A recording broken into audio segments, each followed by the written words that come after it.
Sometimes there'll only be one keyword in the question, and sometimes there'll be more than one, maybe two, maybe even three, and you must make sure you use them in your answer.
I'm not going to be as obvious as to tell you the answers because I want you to think for yourself. But I'm going to give you some ideas about the sort of things you might write in your paragraph about what the source is useful for. You will, of course, have to do all this for yourself in the exam, so if you fancy getting an A or B grade, if you're one of those students, I'd recommend pausing after I've given you this little intro, reading the source carefully, and trying to note down for yourself everything you can think of that might be useful about the source. The main thing to make absolutely clear to you is that there are bits of this source that even I struggle with, and I'm your teacher. What you have to do, and this is the skill we're trying to teach you, or one of them, is to not panic or become blinded by the bits that are difficult and instead focus on the things you do understand, just as we've spoken about in class. So pause now, have a go at bullet pointing some ideas about how source D might be seen as useful as evidence of the threats faced by William. Use page 315 in the textbook to get a better look.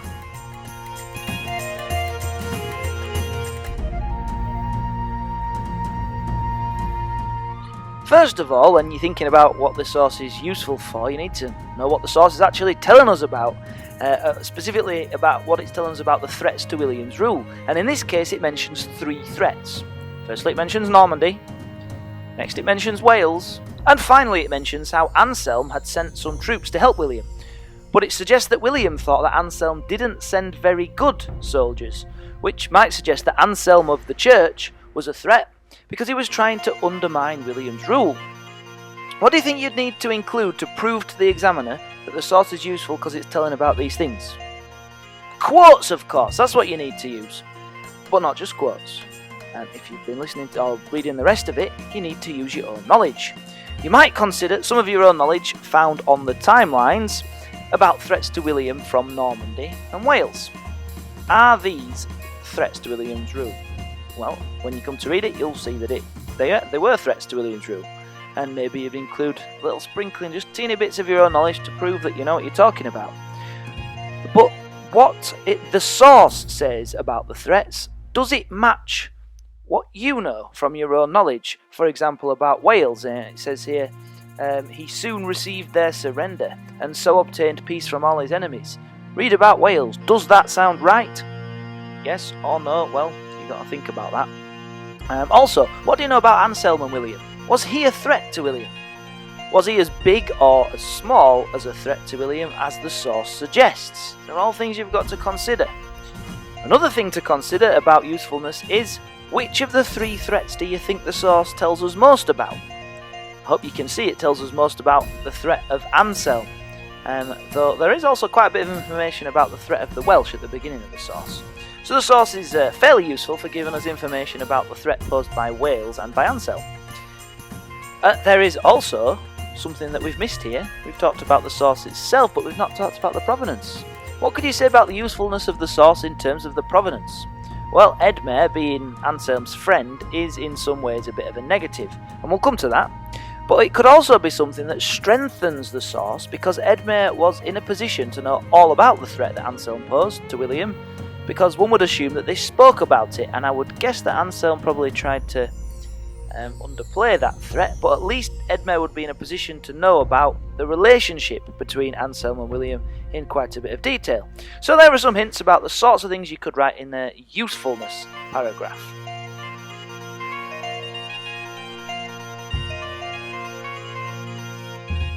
You must also have a paragraph about why the source might have limitations, and you could even start each paragraph on the one hand, there are reasons to consider that the source might be useful. For example, for this paragraph, there are of course limitations to the source. For example, again, if you want an A or B grade, I'd pause the video, study the source and bullet point some ideas on what you would write. Pause now. One of the more obvious points is that there is precious little about the threat of Normandy in particular, and the source neglects to tell us about a number of other threats to William's reign. You'll have to find other threats to William's reign on the timeline that you could mention here. There might also be key pieces of information missing about the Welsh rebellion. I mentioned something in the last bit I was talking about. Does it sound right about William gaining surrender and peace from all his enemies in Wales?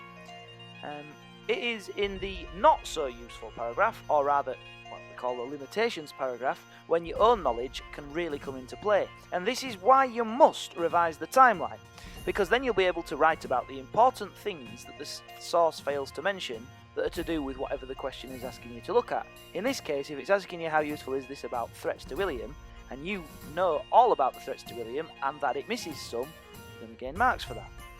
Now we must also look at the provenance of the source, of course, and why that might affect how useful the source is.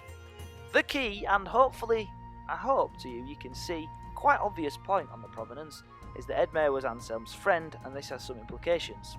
Edmer was therefore more likely to paint Anselm as the injured party in all of this, and to show William as being unreasonable. And you can prove that this is the case by using some carefully selected quotes. I'll leave that up to you. In relation to the question, it might mean that Edmer underplayed or understated the extent of the threat that Anselm was to William II's reign. Remember, you must always link back to the keywords from the question. You might have heard me say threat quite a lot. It's the same as in your essays. Focus on the question. Well, I hope all of those clues were useful for you. Get stuck in.